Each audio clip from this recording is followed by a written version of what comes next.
My family and I have known for years that there are costs to standing up to Donald Trump, but we couldn't imagine ourselves living any other way.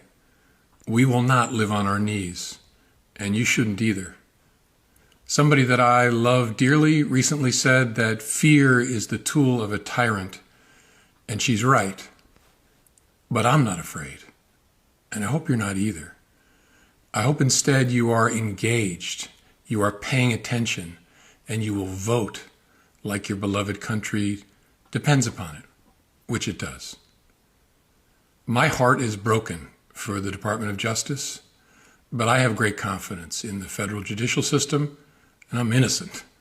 So let's have a trial and keep the faith. Okay, James, I'm going to go out on a limb. I, for one, don't think he wants a trial. I know he said it. I don't buy it.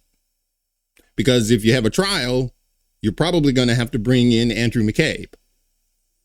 See, things spiral out of control when you have a trial. All sorts of memos and notes and texts and all kinds of stuff comes out. Sally Yates, I think she was DOJ at the time, head of the DOJ. She said he went rogue. That James Comey went rogue, interviewing, Michael Flynn. So I don't think he wants to go to trial. I think it's bluster, but I could be wrong. Hey, look, you don't become the head of the FBI and you don't have an ace up your sleeve. You got to have a couple of aces up your sleeve. How in the world did you become the head of the FBI without having some cards up your sleeve? He probably got some cards up his sleeve and down his trousers and under his hat, and he's got all kinds of aces. He has to. But you think that Kash Patel and Dan Bongino being at the FBI is somehow going to exercise all of the people that were loyal to him? I guarantee you there are some people there that still believes that he is the true head of the FBI, which means they really don't regard the U.S. Constitution. So as you can imagine, all the pundits are out in force. The breaking news tonight, former FBI Director James Comey has been indicted just days after Donald Trump directed his DOJ to charge him. Joining us at the table is Josh Rogin. He's the lead global security analyst at The Washington Post and intelligence and author of Chaos Under Heaven. Josh, as we were just discussing, the big question that's hanging over this case is whether or not the fact that Donald Trump directed this prosecution is going to matter. And also, I think other people are probably wondering what other prosecutions are coming next. I mean, we know it's not just Comey. It's Letitia James, Adam Schiff, Lisa Cook, John Bolton, Miles Taylor, Chris Krebs, John Brenner. These are all people that Trump has said he wants to see prosecuted. Right. Does it matter? Well, I don't think this is the first time a president has intervened in law enforcement. I hearken back to a time when they used to be a little bit embarrassed about it, where they weren't so proud of it. I think that's the norm that's been shattered here. Now they're just doing it out in the open. Remember when Bill Clinton met with Loretta Lynch on the tarmac? It was like a scandal for like 6 months. And that's because that was bad. We thought it was bad for the people under investigation to be politically motivated and for the presidents to intervene in law enforcement. That's all gone now. Well, but I mean, just to be clear, I mean, Bill Clinton wasn't president at the time. Exactly. They had a conversation, and it was just the appearance of a conversation that caused everybody to lose their minds then. Now it's the president sending messages saying prosecute him. But to your point, it's not really about Comey. James Comey is going to be fine. He's an amazingly successful person with a lot of resources. And there are not just the people that you mentioned, but another 100 people who don't have those resources, who now have to worry about if the Justice Department is going to come after them for criticizing Trump. And those people, if they get indicted, may not be able to afford it. Their careers may be impacted. And then there's another huge group of people that will have a chilling effect. And I think that's the real point of this. It's not really about the indictment itself. It's about the chilling effect it sends to anyone who might want to speak up against Trump. And that chilling effect is real, and it affects a lot of people that names we'll never know. And then, we had all these leaders from the UN here this week, and I was talking to all of them. There are a lot of countries out there where the presidents get to use law enforcement to silence political dissent. The Chinese government does this. The Russian government does this. The Turkish government does this. The Saudi Arabian government. Do we want to be that? Is that what we like? Is that good? All of a sudden, everybody's invoking China, Saudi Arabia, North Korea. Like, is that what we want to be? Like, all of a sudden now, that really matters. All of a sudden. Not when they raided Mar-a-Lago. No. Then it didn't matter. They were authorized to use lethal force if necessary when they raided President Trump's house. None of them had a problem with it. That's why I got to tell you, after Charlie Kirk, and I'm going to have to check myself on this. I really am. I don't care what these people think anymore. I don't care, because to them, I know they're not going to play fair. There are no rules with these people.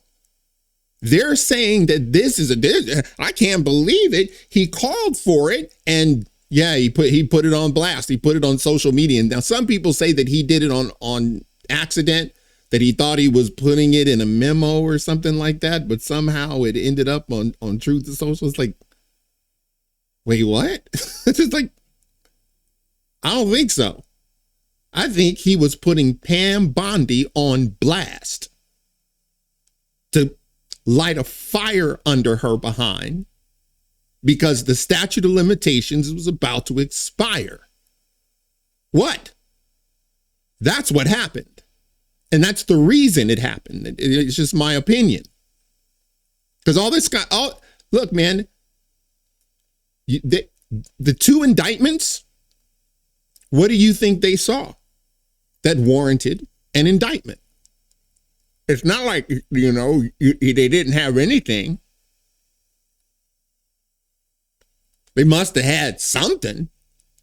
Keep going down that road, or are we going to have a rule of law where... I would have loved to have heard the speech from you when Michael Flynn was getting indicted, Rick Gates, George Papadopoulos, Mark Meadows, Rudy Giuliani, Sidney Powell, Jenna Ellis, Jeffrey Clark. That was all done under Democrats. And you guys are like, man, I tell you what now, the weaponization. Welcome to our world. Congratulations for finally joining us. But it's a straw man because it's not a straw man when you're holding people accountable for what they did. Yeah, but that's just... There's an abuse of power that happened last administration. I just gave you the names. And you're acting like they never did it. Ben, do you think it matters? Do you think that it matters what those people were accused of doing? I think it matters that you have on the record a former administration that went after people. Okay, can you answer my question? I'm answering your question. No, Abby is so suffering from TDS, it's unbelievable.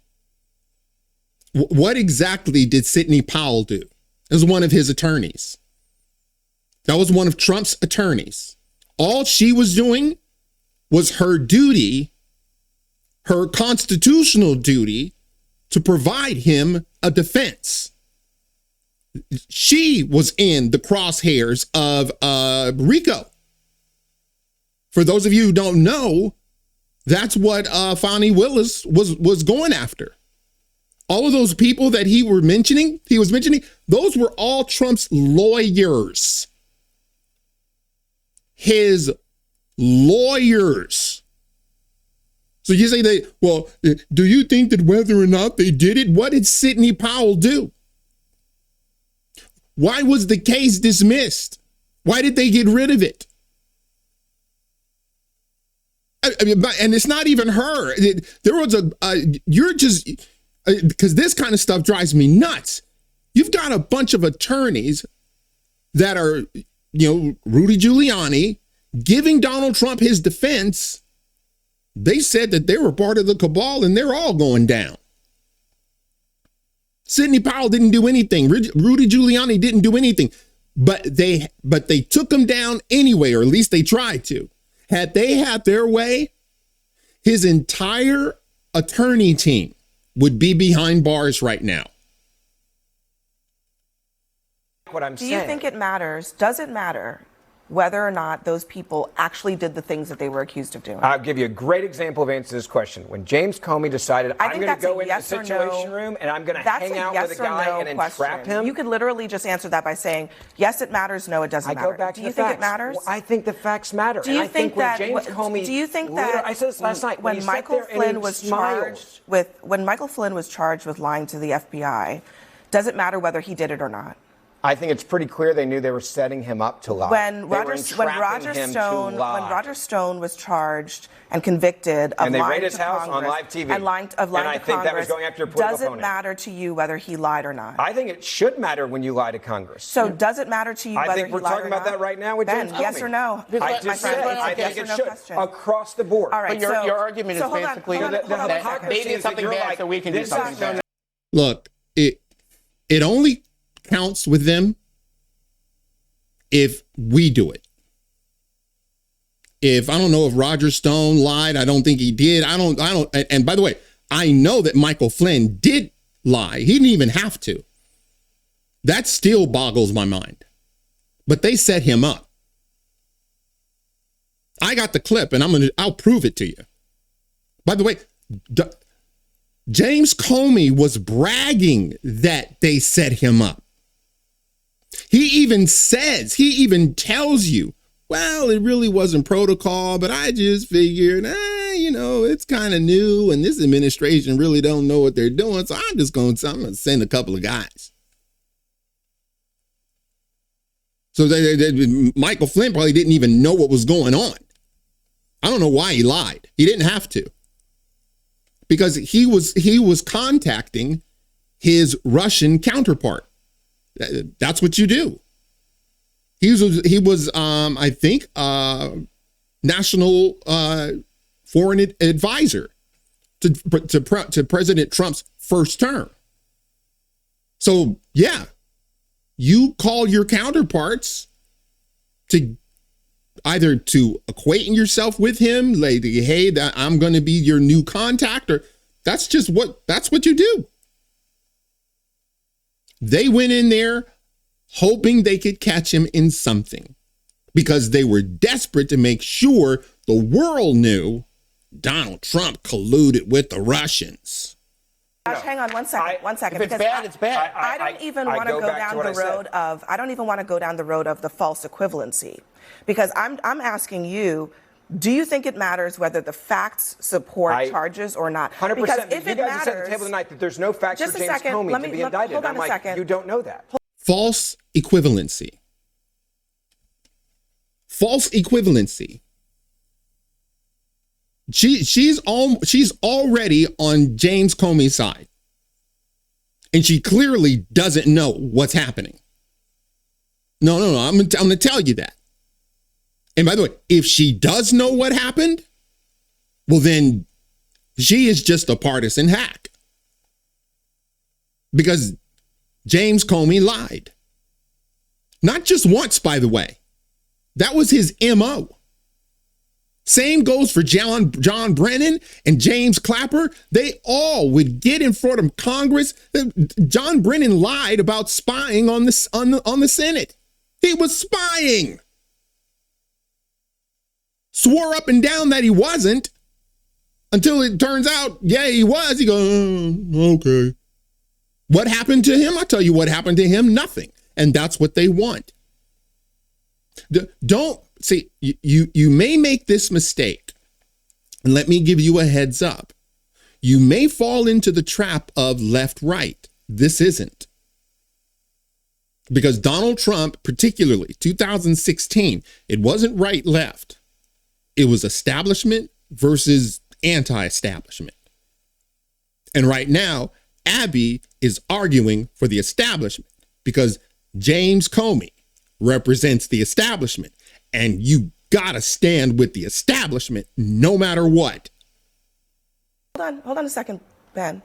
If it matters whether or not the charges are substantiated or not, you would be just as upset about Michael Flynn lying, about Roger Stone lying and then getting pardoned, Do you think Michael Flynn as you was are was about entrapped? the allegation of James Comey lying.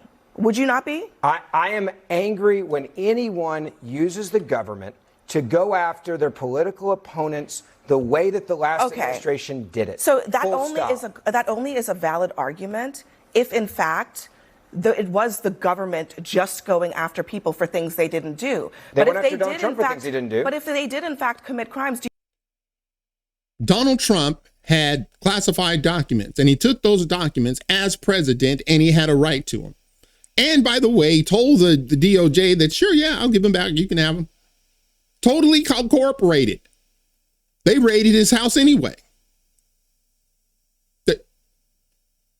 The Biden DOJ raided his house anyway.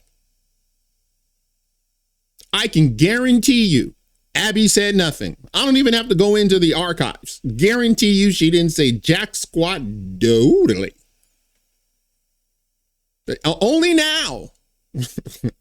All this stuff is only now. It really matters. I just don't care. you think they should be prosecuted for it? If you commit a crime, regardless of party you're in, I think you should be prosecuted. Okay, well then I think that really answers your question, Ben. So do you think they the entrapped? facts- Do you think James Comey was there to entrap General Flynn? Yes or no? The facts It's a ought simple to matter. question. The It facts- should matter, but you won't answer that question. You know he did it. No, hold on. You think he didn't commit a crime. Listen, Exactly. You're I'm not- saying he's hold on. innocent, but anyone that would Trump was I around am is guilty. Listen, my friends, I am not presupposing I wish you guys treated anything. Trump that way. James I really do. Comey has not been convicted of a crime. That is actually the presumption of innocence, which I know you know well about. Sure. That presumption of innocence, he actually has. We had a whole discussion here about whether or about change if he's hold on. convicted. It will. Yeah, now there's a presumption of innocence. Now, clinging to it, asserting it. Now, I'm telling you, James Comey, he's a bad actor. I mean, in the most strictest terms, he is a bad actor. Absolutely change if in a court of law he is convicted, but all we have right now are the facts of the case as we know it. Which do There are seem things kind that we of don't. damning to the There are average things that we Americans. don't know. There are things that we don't know. But just to be clear, the presumption of innocence isn't me giving James Comey a break. It's actually a right that he has in this country. Now, on the other hand, some other people that you were just claiming were, politically persecuted were actually convicted. They were actually convicted. Are you saying? Let me ask you. So do you think it matters whether or not that those have you ever processes were valid? condemned of the whole list they gave you? Is there anyone on there you think, hey, you know what? They got a raw deal. I think the last administration went after them for political persecution. Do you think the way they set up Flynn and entrapped him, and the way that James Comey got on stage and mocked it? Do you not think there's a problem with that? Your argument I'm being is, serious. Your argument, you won't answer the question because you know I'm right on no, this the one. answer is hold on, let me He got answer- on stage hold on. and literally mocked the fact Hold that on, he was hold on so a second. trusting You're and didn't call deflecting. an attorney. You're just I'm deflecting. asking you a question. That's true. Comey is narcissistic. I get it. Either political I think persecutions that are you good guys or bad. like to use this idea of entrapment in a way that is totally incorrect. It is not entrapment to ask somebody a question and then they lie in answering that question. That's not what entrapment means. Is it possible that two things could be true? That there may be a there with his testimony to Congress when it comes to whether Comey told the truth, and that he's only being targeted, and that no one would be targeted unless in this situation, unless it were political. So I think so.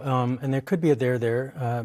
James Comey has engaged in practices that I think show poor judgment. The Inspector General of the Department of Justice has censured him essentially twice. Right. One time for what he did in the 2016 election with the Clinton investigation, saying that Mr. Comey had usurped the authority of the Attorney General and had This is when announcing that right before the election. Yeah. And the Inspector General also says that Mr. Comey had mischaracterized the DOJ prosecutor's legal positions. Mischaracterizing is a consistent pattern. And then the Inspector General calls him out again a second time around for something completely different, in which he had left the office after being fired by President Trump and then had shared his memos of conversations with Trump to a friend to get it to the press. That was also called as a dangerous example, is what the Inspector General said of Mr. Comey. So that's James Comey. He leaked private stuff to put it in the press. That's James Comey. Now, as far as I understand, that's a crime. But those were the whole thing was, yeah, but these are my personal notes. So, therefore. I'm telling you, James Comey is like Donald Trump said, he's a dirty cop. Okay? He's a dirty cop that had Trump derangement syndrome. His entire family's got Trump derangement syndrome. And so everything was about Donald Trump getting rid of him. Everything from the FISA warrants to setting up Michael Flynn.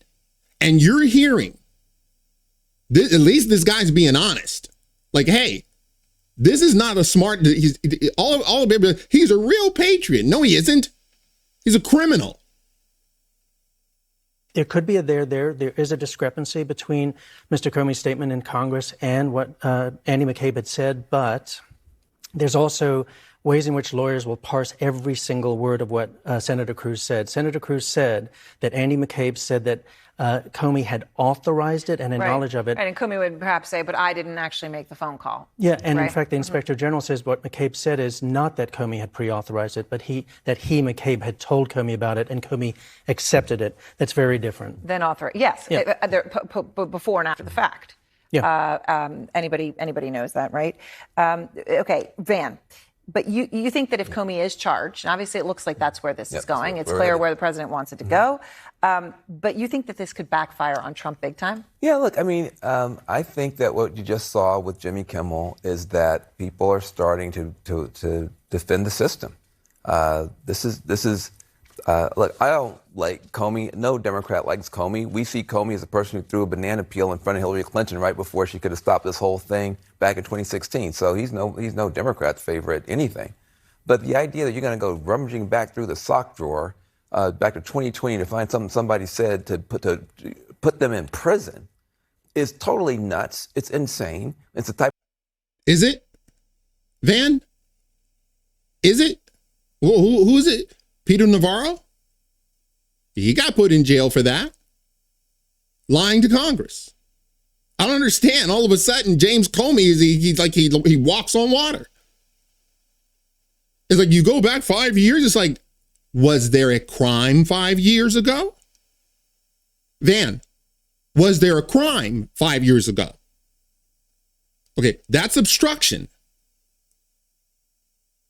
You're lying and you are leaving out material facts that you're lying to Congress about.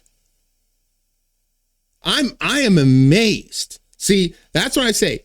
This is establishment versus anti-establishment.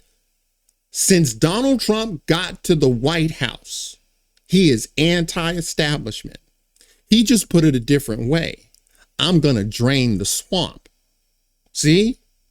And Nancy Pelosi and Van Jones. Van Jones is a bad actor too. He is. I'm sorry, this is just an aside.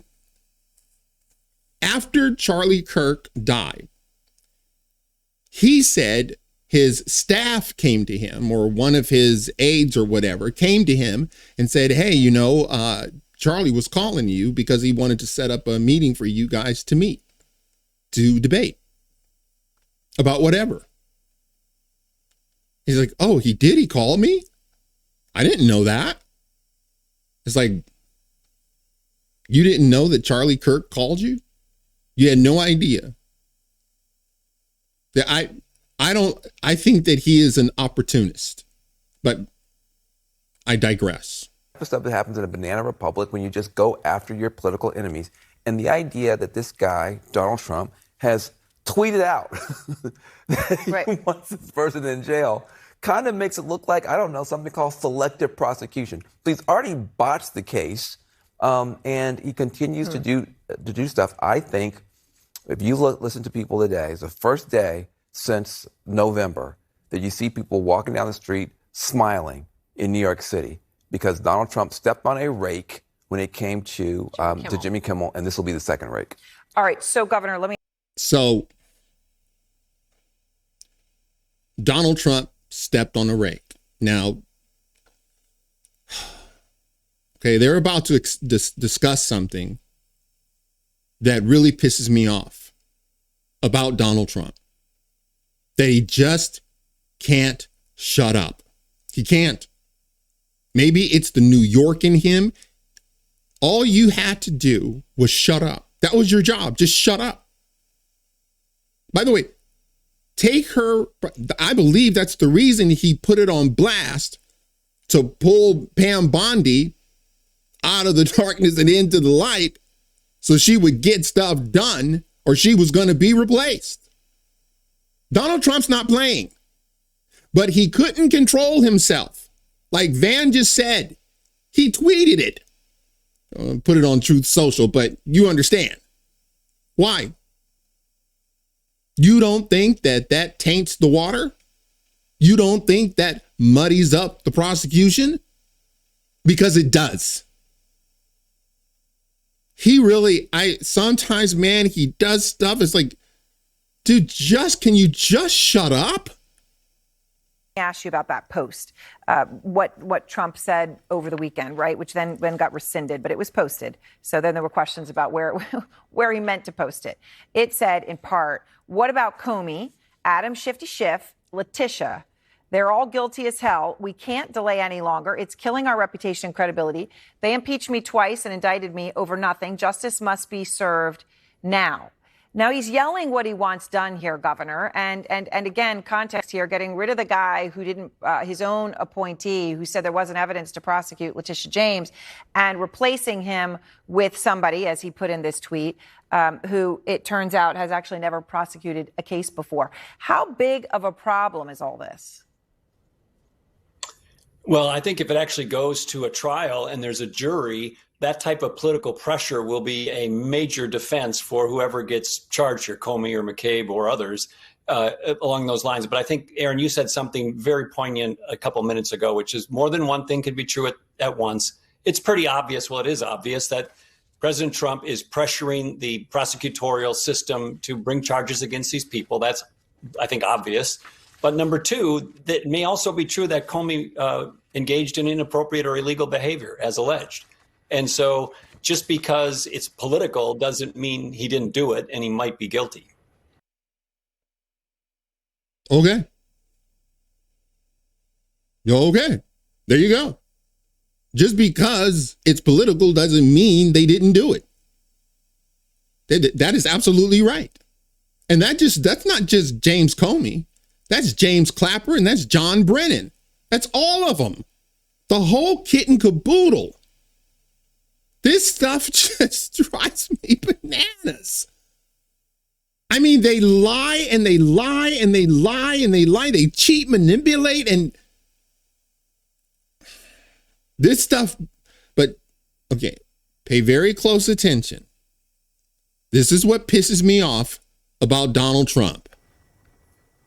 What do you say to that, Ryan? So that's true, but also what Van said is true, that this looks like selective prosecution. And that is a significant factor that the Department of Justice should take into account to actually not charge the case. If this were a close case, and at minimum that's what it is, it's a close case or it's no case, then that's what the Department of Justice did with Eric Adams. Emile Beauvais, who was the second in command at the time, in fact said internally to the Department of Justice that the reason to drop the charges against Eric Adams is because, quote, first, the timing of the charges and the more recent public actions by the former U.S. attorney responsible for initiating the case have threatened the integrity of the proceedings, including increasing prejudicial pretrial publicity. Right. President Trump's statements are that. That is the appearance of impropriety. It's the reason that they even said that there was a reason to withdraw charges against somebody who had already been indicted. He is 100% right, which is why Donald Trump just pisses me off. That if the case is jeopardized, he will only have himself to blame because you didn't know how to shut your mouth. Mr. President, I'm looking right at you. Why don't you just shut up? Why not just shut up? Why not pull Pam Bondi aside and say, hey, we got XYZ, we got this, we got that, we got the other, and nothing's happening. And I'm telling you what, right now I'm looking at putting in somebody else because you're way too slow. And this whole little hate speech thing has really got me pissed off. So guess what? You're on the chopping block if that's what you want. Why not do that privately? Donald, I'm looking at you. Don't look around. Why can't you shut up? Gosh.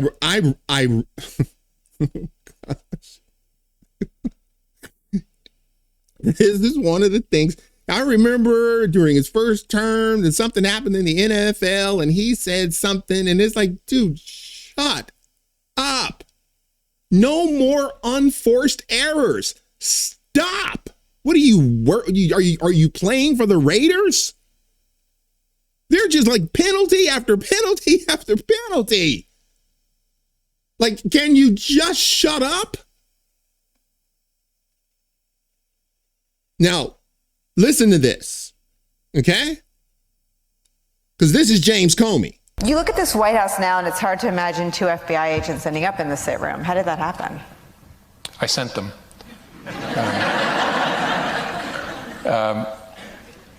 Something I probably wouldn't have done or maybe gotten away with in a more organized investigation, a more organized administration. The FBI wanted to send agents into the White House itself to interview a senior official. You would work through the White House counsel and there'd be discussions and approvals and who would be there.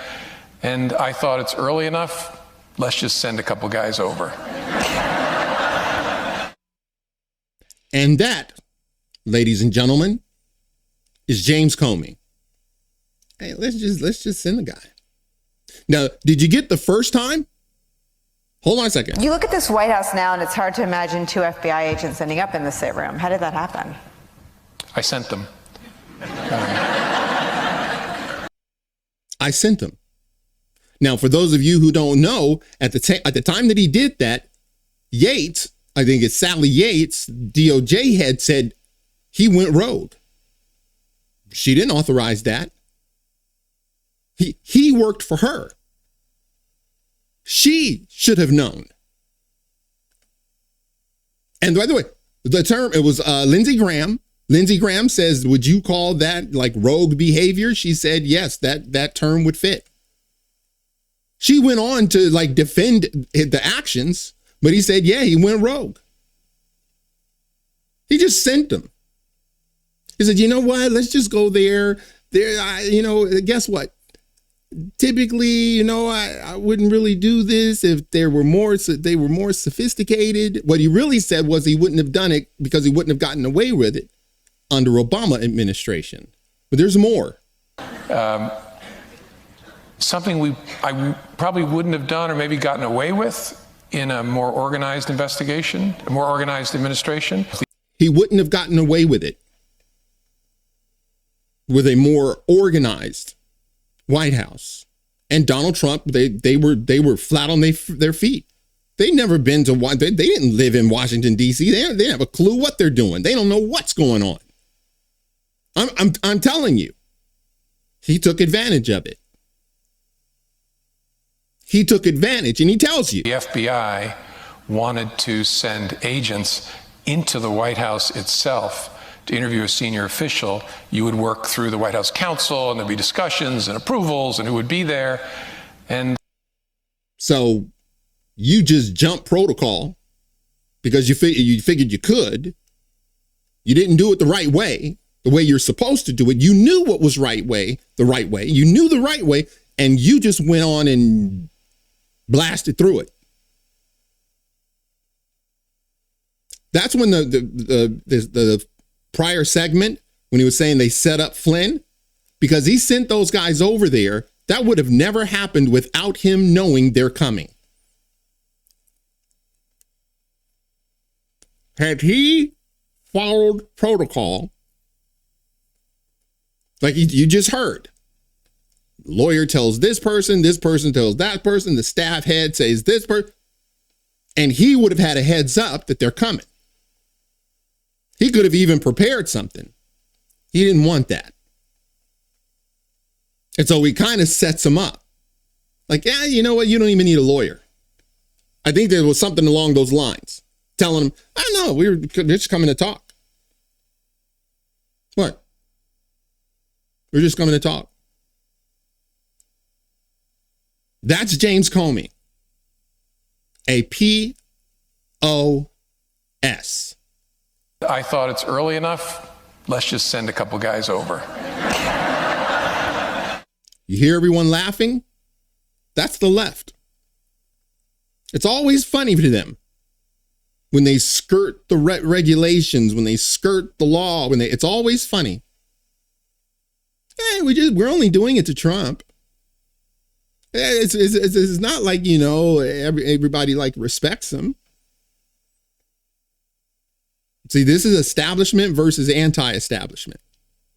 And that guy belongs behind bars. He belongs behind bars. And I'm Donald Trump, by that tweet he sent out, or Truth Social, or whatever you want to call it, may have muddied the waters enough to get him an acquittal. Good job. On April 3rd, 2025, I, Savannah Craven Entau, was brutally assaulted in the streets of Harlem while conducting interviews on Planned Parenthood.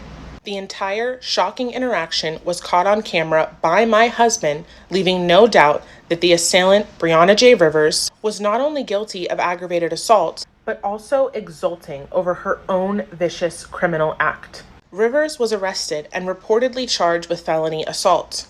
But after an interview with 2 prosecutors, I was informed that the felony had been downgraded to a misdemeanor.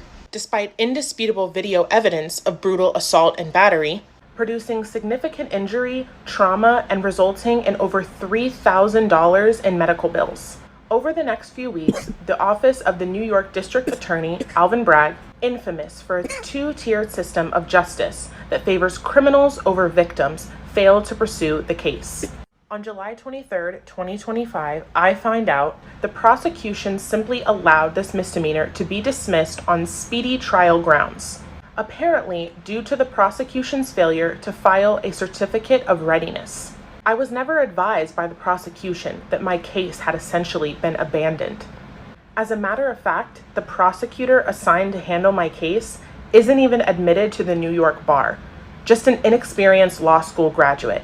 Yet he was able to handle my case under a student practice rule, which is supposed to apply to only very minor offenses. Prior to the dismissal, the prosecutors failed to communicate with me and with my lawyers. And the failure to communicate continued after my lawyers intervened on my behalf to try and find out how this case could be dismissed. To this day, my lawyers and I have received 0 reply, despite multiple text messages, emails, and phone calls. It is inconceivable that a violent assault case such as this, one that received widespread media attention, including that shocking video, would be put into the hands of somebody not even admitted to the New York bar, who then allowed for the case to be dismissed. It is hard to avoid the conclusion that this case was deliberately sabotaged. To this day, my assailant, Breonna J. Rivers, continues to show 0 remorse and make jokes about her act of violence toward me and other pro-lifers. I do not want clicks, fame, or sympathy for what happened to me. I want justice for the countless pro-life and conservative activists that go out and peacefully stand up for what they believe in. And justice for the thousands of preborn children who will be aborted today, tomorrow, and the next.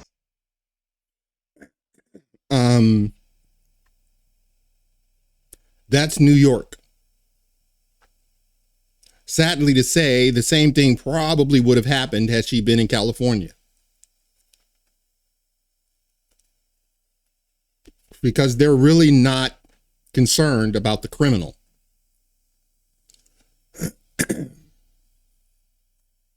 They're not concerned about the criminal. Let me say that again. They're not concerned about the criminal. I just did a short on Brandon Johnson, and he said point blank in a press release, Like it was a press conference. He said it. Law enforcement, jail, incarceration is a sickness because it doesn't work. He literally said that. And but now with Brandon Johnson, people actually voted for him, but she didn't vote for this DA. She was never going to win this, because in New York, if you assault the right people, if you assault a pro-lifer, well, we're going to let you skate. You see her now, like, bragging. You know why she's bragging? Because she's a criminal. And that's what they do. I can't imagine that. Brutally assaulted. The DA doesn't even pay attention to it. What she just said, gives it to a student that is not even a lawyer. This is the left. This is it. Man, I feel for her. I really, really do. And she literally has no recourse. I learned when I was out in Arizona last week that 2 weeks before Charlie Kirk was assassinated, the far left website Jezebel declared that it had a mission to cast bad luck or a curse on Charlie. They wanted to hurt him in some way. They declared, quote, if the far-right misogynist with a bad haircut wants to villainize independent women, Jezebel is more than happy to be the hag of his nightmares. And they went on to the website Etsy, yes, Etsy, to, quote, cast a curse on him. The website, known for making arts and crafts on demand, will happily cast a hex through its witches, who you can hire, on someone if you ask them to. Erica and Charlie Kirk heard about these curses, and that news genuinely rattled Erica in particular. She knew Christian teaching on the subject. She loved Charlie, absolutely. And she was scared when she heard of the curses Jezebel had called up. So much so that she and Charlie contacted a friend who I believe she said was a Catholic priest, but definitely a friend, and asked him to come over and pray with them over Charlie the night before he was murdered.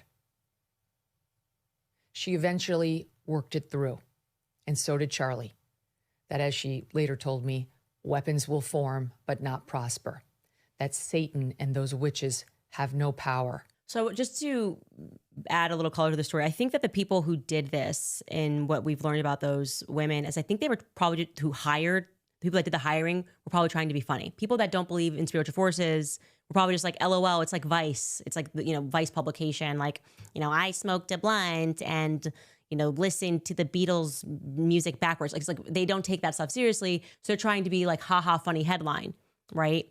And the person who wrote the article about it said, I'm not calling on dark forces to cause him harm. I just want him to wake up every morning with an inexplicable zit, right? So she's probably trying to be funny, to be fair, but contacted witches who are not trying to be funny. That's the problem when people don't understand that this stuff is real, that you're saying to a witch, yeah, I'll pay for you. I'm going to reach out to you to pay for you to put a curse on Charlie. And that witch did that. And it brought, obviously you can see, they were distressed by this. They consulted a Catholic priest who I assume would have immediately conducted an exorcism. That probably should have been done in the Latin rite. But I feel like that's just something that people should know, because until something happens to you spiritually, you tend not to believe in these things. And like I said, that's a part of this. They very much know what religion they follow, the numbers, the numerology. It makes sense to them. The people that are in control of this world, be very cautious of that stuff. Be very cautious of that stuff because it's real.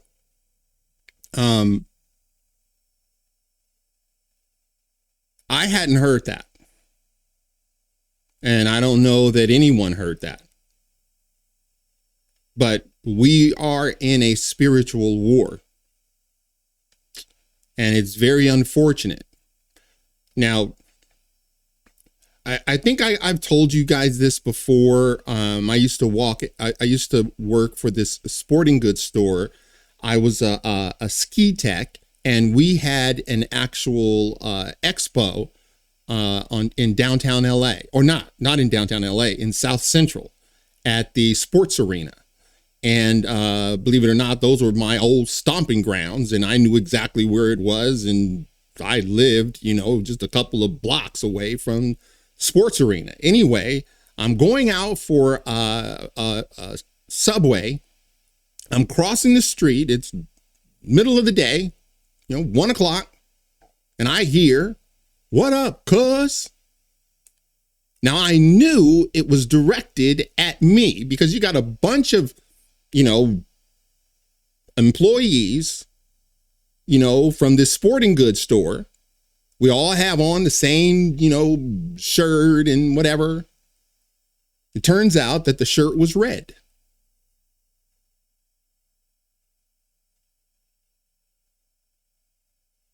And when I heard that, it snapped me back.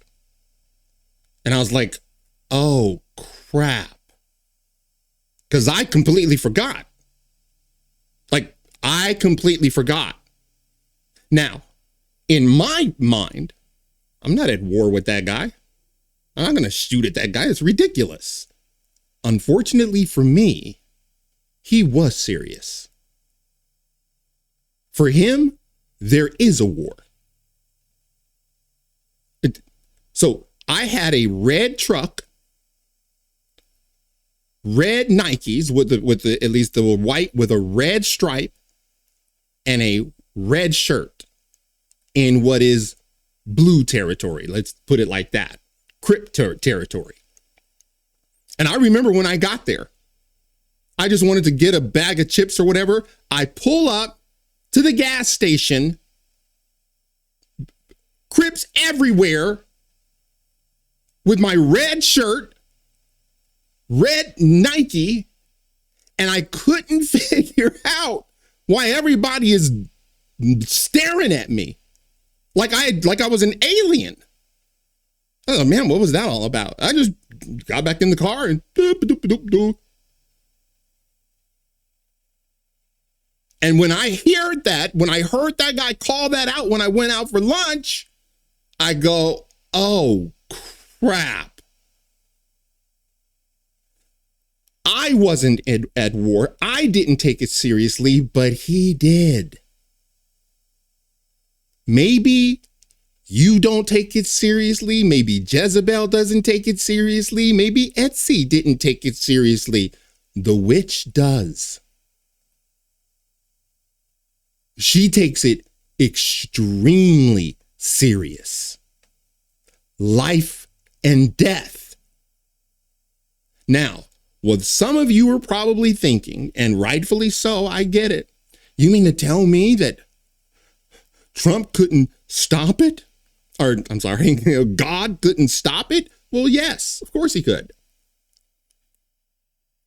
People think that there's like this tug of war between the devil and God. It's not a tug of war. People think there's a sort of, sometimes the devil wins and then sometimes God wins. That is not what's happening. God is the supreme being, uncontested, almighty, absolute in power and might. Okay, understand something. God wasn't created. The devil was. Okay? So keep that in mind. But I just need to show you guys this so to give you a heads up. This is from Ephesians 6:10 through 17, a final word. Now, it's the New Living Translation, but I like the way it puts it. Be strong in the Lord and in his mighty power. Put all of God's armor so that you will be able to stand firm against all strategies of the devil. For we are not fighting against flesh and blood enemies, but against evil rulers and authorities of the unseen world, against mighty powers in this dark world, and against evil spirits in heavenly places. And I really just want you to understand that there is a warfare going on, and it's been going on for a very, very long time. And I just take a look at that. There are evil rulers. There are authorities of the unseen world.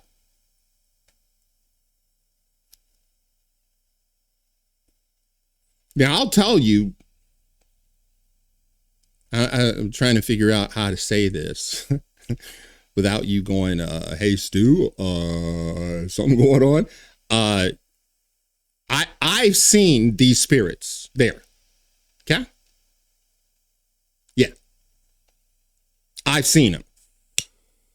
And it's a real thing.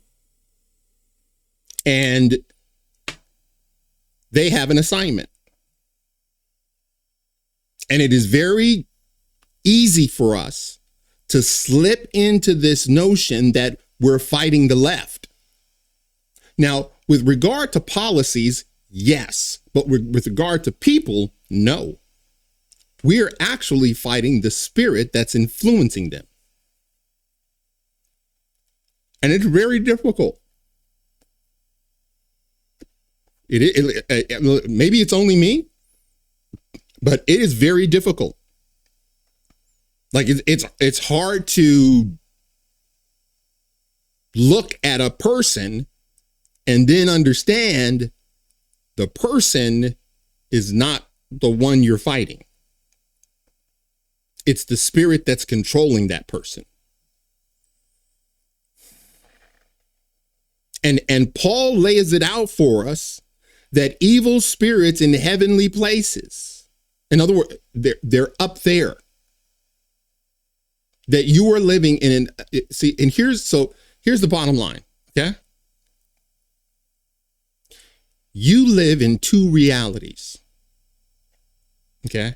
I kind of go through this in my conversations with the devil, so I'll just give you a synopsis. You live in two worlds. You have this world that you can see and touch and feel and hear and smell. But there is another world, what the Bible would say, the parent world, the world from which this world came from. And it's interesting to me, people see it and they know it. And people know it. Like everything that you see is not, like the Bible says, what you see wasn't made by things you can see, but it was made by things you can't see. And I'm talking about the world around us. I'm not talking about, buildings or houses or sweepers, or I'm not talking about that. I'm talking about trees, mountains, rivers, oceans. All the stuff that you see was made by something that you can't see.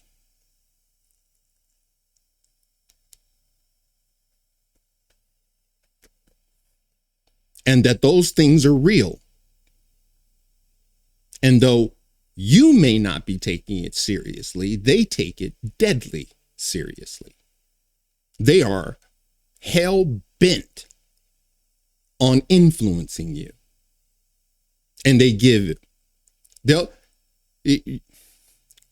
have you ever heard the saying, speak of the devil?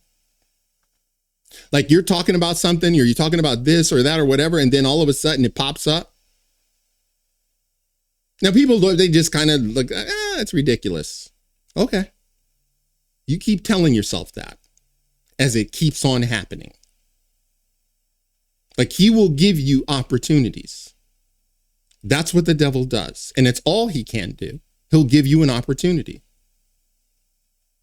And whether you take it or not, it's entirely up to you.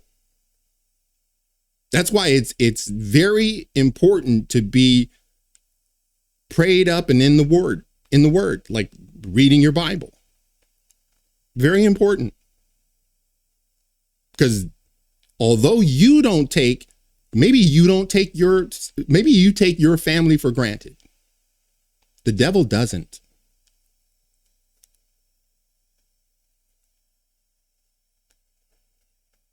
Yeah. And he'll do everything he can to absolutely destroy it. Don't take this stuff for granted. Now, to get to what happened with Charlie Kirk, that this witch prevailed, is clearly not the case, is it? But when you look at it all, it's really not the case, is it? I mean, if you were to look at winners and losers in death, Charlie won. As what, a 19, 18-year-old, he started a movement that just exploded and put a fire under people that otherwise wouldn't have a fire under him. You know how many people heard the gospel preached that would have never heard the gospel preached? Like Charlie Kirk, and unfortunately his unfortunate demise, his unfortunate assassination is almost like an accelerant. Like the gospel is the fire, and he was an accelerant. And so you tell me who won, not the witch. Now, I'm not saying that this witch put a hex on him and it happened and only because of her. Who knows? I don't know that. It would be irresponsible for me to say something like that because I don't believe that. But clearly, the witch got what she wanted, at least initially. My guess is when the witch heard that Charlie Kirk was dead, she probably was beside herself, running around. Yay! Kind of like the devil was running around when Jesus was on the cross. Yay! We won.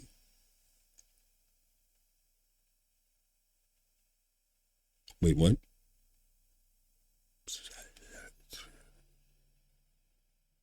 Wait, what? He thought he won. He didn't. God always wins. He's known for it. He always gets the last word. So I'm not saying that this all happened because of that. I am saying, however, the spiritual world is real. And it's more real than what you are seeing around you. They take you very seriously. Those evil rulers, these authorities in the unseen world, the mighty powers in this dark world, they take you very seriously. And so always be aware. What seems to you to be, well, I'll get away with this. Hey, you know what? Maybe I could do this. Or maybe I could do it like that. You know God doesn't want you to do it, but you figured, I have a word from God for you. If that's you, where you just think, well, I can do this. And it's not like it's going to blow anything up, and it's not like anybody's going to see. And I'm going to bury it. I'm going to keep it to myself. Stop looking for loopholes to get around God's word. Stop looking for loopholes to put one over on God. It doesn't work. Well, that's pretty much it this time. For those of you who would like to know what cigar I'm smoking, this is, number one, it's very, very good. And it's called the Flor de las Antillas. Antillas. Antillas. The Maduro, it is a Toro size, which is 6x52. It could be 54 too, but it's 6x52. I enjoy this. It was nice. I would give it a very solid 7.5 to 8. I mean, I really didn't have to, relight it. Well constructed. So you can see the band.